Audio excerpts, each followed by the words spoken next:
A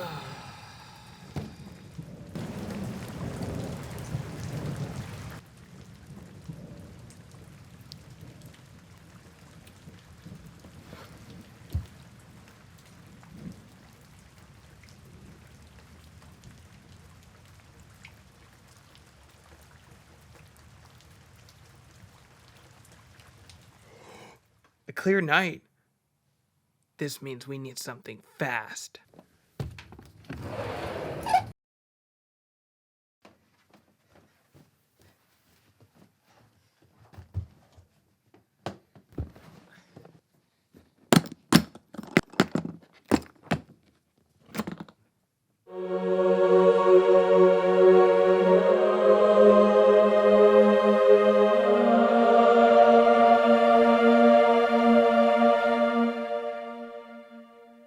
What's up, all you cosmic kittens? I really need to think of a better intro. What's up, all you astro addicts? There, that's better. Anyways, welcome back. Hope you all doing well and being good to yourself. In this episode, we're going to be talking about what you've seen there in the briefcase, and I'll give you a description on my next target. And if you're new here, we like to share what's up in space and how to take amazing photos of the night sky. Consider subscribing if you're interested in taking your very own astrophotography photos or just space in general. My name is Scott, and you're watching Cosmic Kittens. Sandcastles.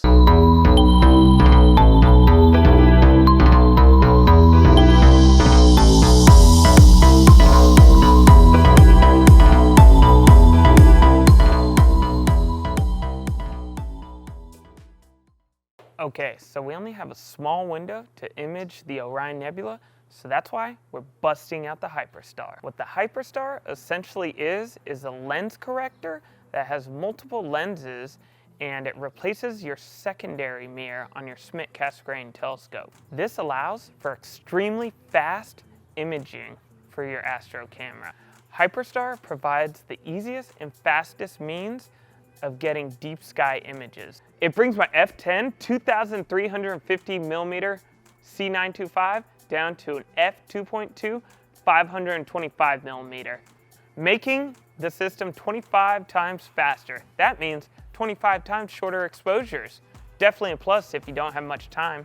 Celestron has the same concept, but they've built that into their Rasa telescopes. I personally like the idea of being able to remove the Hyperstar and change my telescope. Plus, since I live in an apartment, I don't have much room to have all these other telescopes. So I would say if you don't got much room, go with the Hyperstar. To mount the Hyperstar, you're going to need a Schmidt Cassegrain telescope with FastStar capabilities. Most of the Celestrons are now built with this. What that means is that you can remove the secondary mirror with ease by unscrewing the lock ring. Once you've done that, you'll then screw in the Hyperstar where your secondary mirror used to be. A nice feature of the Hyperstar is that it comes with a cup to put your secondary mirror in so it doesn't get ruined.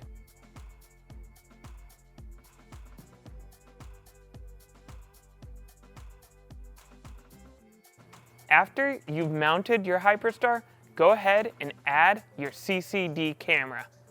I like to place a filter closest to my sensor at this position because it works best for me and I don't have a filter drawer.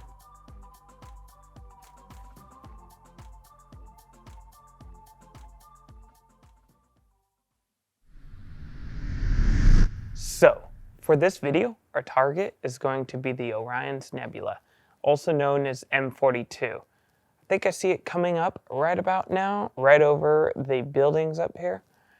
And it actually can be seen with the naked eye and is one of the brightest targets in the northern hemisphere. You'll find Barnard's Loop and many other deep sky objects, such as the Horsehead Nebula and one of my favorites, M78. This picture here shows a comparison of how close these targets are in the night sky. Kudos to Jonathan for letting me use his picture for this video. I highly recommend checking out his YouTube channel at West Virginia Astronomy if you haven't already. He's an upcoming YouTuber and he does reviews, how-tos, and more. You'll find a shortcut to his channel. If you go to my profile and go down to Rising Channels, you'll see his profile there.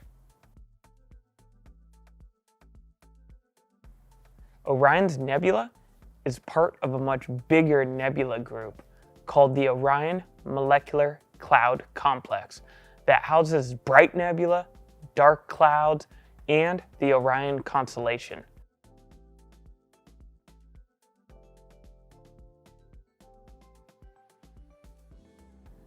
For any of you that don't know, nebula is a cloud of gas and dust in outer space. There are multiple types of nebula, but the most common are emission nebula that emits its own light, reflection nebula that's lit from nearby stars, and planetary nebula that forms when a star dies. Orion's nebula is around 1,344 light years away from Earth and has a radius of 12 light years.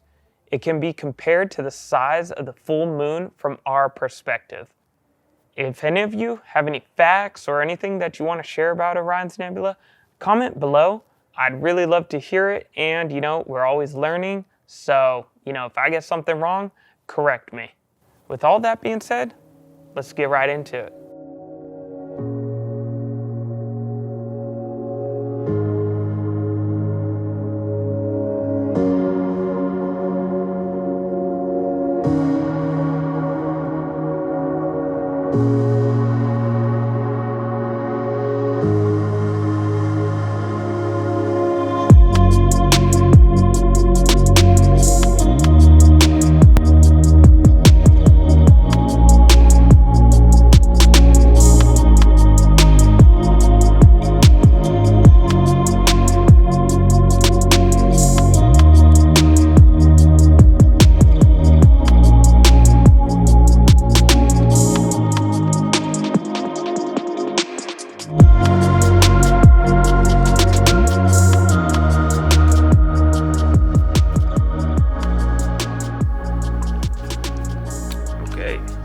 Did the meridian flip. I'm just coming out to make sure that everything's working correctly, and looks like it is. So I'm just gonna add a little bit more time to the exposures and just get a little bit more before midnight so I could go to bed. All right.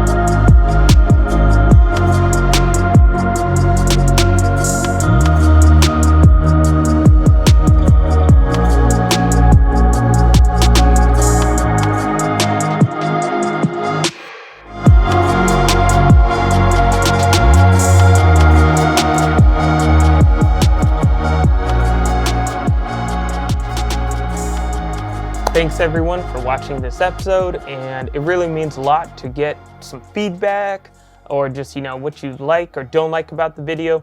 I'm trying to structure these videos in being a little informative, also just so it's not focused mainly on astrophotography. So any comments, likes are definitely appreciated.